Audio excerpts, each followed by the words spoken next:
Lost Planet. I'm going to structure this video essay by showing the bad first and then the good. I want the main takeaway from this video to be that this is actually a good game despite its shitty difficulty curve, non-existent story, and somewhat garbage mechanics. The thing that this game does well are not seen in many other games though, even great games. So please bear with me while I explain the problems with this game and why I think it's a gem. Lost Planet is a third-person shooter that dropped in late 2006. While other games in the genre at the time were closer to platformers with shooting mechanics, Lost Planet was following the path less traveled and making a game closer to Max Payne and Gears of War than to the Jax or Ratchet & Clank games. Lots of games at the time were focusing more closely on combat than story, and this game is the culmination of that philosophy. The story feels like it's from a bad soap opera, and despite having good ideas and decent twists, the build-up never makes it feel like a truly interesting or worthwhile endeavor. The game's intro sequence revolves around story and world exposition. Humans found this world they called Eden 3, and once they started settling, they began being driven away by monsters on this planet. One day, they discovered that these monsters had a new energy source that was more powerful than anything they'd run into before.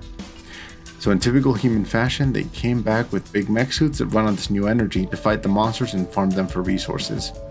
The intro sequence is kind of genius, and it shows because every video I've watched talking about the game uses it. Hell, I'm probably using it right now. It perfectly shows that humans are not exactly right in this game, and while the fight goes on in these futuristic tunnels, the voiceover feeds us new info as well. They mention VS suits and then show how easily one can take down Naked compared to 10 normal soldiers. It sets the right tone for the game while also showing what you'll be doing throughout it. We continue into the tutorial of the game. We learn how to use the grappling hook, use waypoints, to pick up thermal energy, and how to pilot mechs. From here we're treated to the first level, and this is where the game has a chance to hook you, and it definitely puts its best foot forward. Like any good video game, it gives you full control here and puts lots of explosives here for you to shoot. A little bit further forward is your first A-crit, and it's one of the more iconic ones in my eyes. Two large bug-like arms and weak spots right above each one.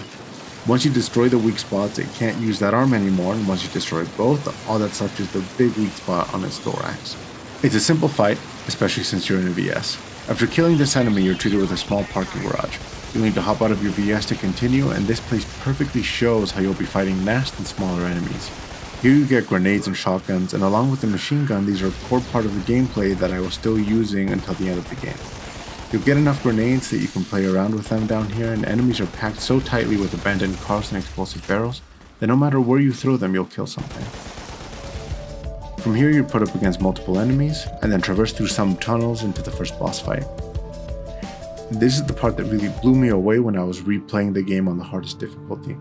Until this point, the differences were very surface level. Thermal energy depletes faster, you take more damage, and there's no checkpoints. But this boss fight completely changes. Where in normal mode you had a VS and you were alone with the boss, in extreme there's a mob accompanying the boss and no VS to use. There are power weapons, but you'll need to be smart with them. This was the first time in my entire playthrough where I actually had to Google what to do. It was infuriating to go from stomping everything near me and trying to kill as many A-crit as possible to actually getting my ass handed to me. I had to adapt to the fight. I had to preemptively throw grenades and deal some damage to the ads, and then finish them off with a shotgun. When I finally got rid of the smaller enemies, I could then focus on the boss, and that's where I found out another mechanic in this boss fight. If you hit the boss with an explosive while they're charging up their wind-up attack, then you can knock it over and deal some serious damage to its weak spot. It's crazy how much I had to learn about this fight that I thought I knew just to be able to proceed, and this is where the game grew on me. In my mind, it went from a mediocre game to a good game, nothing revolutionary. Some hidden depth was nothing new, and in this case it wasn't anything as game-changing as Dark Souls combat. What really changed my mind on this game was this spot on the second level. This is the first time fighting humans, and during my months of trying to nail down why I couldn't just skip making a video about this game, this is one of the moments that kept coming back to me. This fight and introduction to human enemies shows the main difference between the two factions you'll be fighting, humans and Naked. This one specific enemy feels like he's set up at the end of a long hallway to draw your attention, and hopefully your curiosity will get the better of you and you'll go up there as well since you have a grappling. If you're on foot, then being up on this ledge will make your life a lot easier, and that's why I think it's genius. It subconsciously shows you that the place you want to be is higher up, and that you can always get there by using the grappling hook. Verticality is a main selling point of this game, and whether you realize it here, in the next area where you're forced to do a little platforming, or not at all, I think that the game tries to show you how impactful the mobility from the hook can be. In a genre that's filled with big rooms full of chest-high cover, it's crazy that one of the first games in the boom of the genre avoided the issue by making you harder to kill and encouraging high mobility. Also mechs, I guess. This is one of the few games I can think of that actually uses verticality well. Not as well as something like Doom 2016, but I have to give it props for not only crafting a decent third-person shooter and adding a grappling hook, which I don't think was improved upon until Titanfall 2, but also making levels that take advantage of these tools and crafting levels that feel good to walk around in. Most missions feel varied, at least until the last few, and they all introduce some way of changing up the formula. I have to give a shout out to Mission 2 in particular for nailing so many different concepts in one mission. This is what I think Lost Planet does better than most games, even today. The thing that I think helped this game stay in my mind since the first time I saw it and played it. Lost Planet sells itself apart from almost every other game by having an incredible atmosphere and doing a great job of tying game mechanics to the game's world. There's a reason for there to basically be a timer for every level, for health pickups to expire, and a risk-reward system that involved killing enemies, ignoring them, saving energy, saving time, and using power weapons because they're there instead of saving them. The star of Lost Planet is the planet. Eden 3 is an incredible concept that I'm surprised more games haven't tried to copy. The color palette being bathed in white makes the cover stand out like very few games have in my mind, and it makes the later levels in the game feel almost uncomfortable with the giant change in color.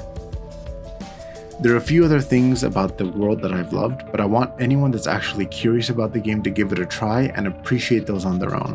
I've rewritten this script about 5 times now, and every time I find something else that I want to praise about this game, but the issues are so big that they're glaring from the first playthrough.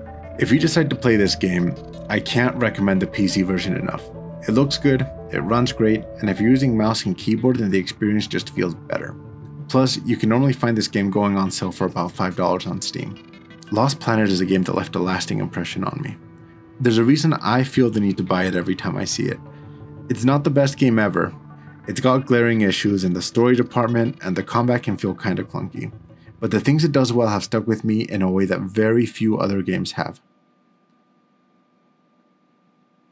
Hey guys, just wanted to say thank you for watching. This video has been a long time coming, and I've obviously taken my time with it. I'm glad I did. I'm happy with how it ended up. But if you have any suggestions on what I could change, topics I should tackle next, I think my next video is going to be on Morality and Infamous, and then after that, probably something with Sea of Thieves, probably something comparing it to World of Warcraft and the old style mechanics.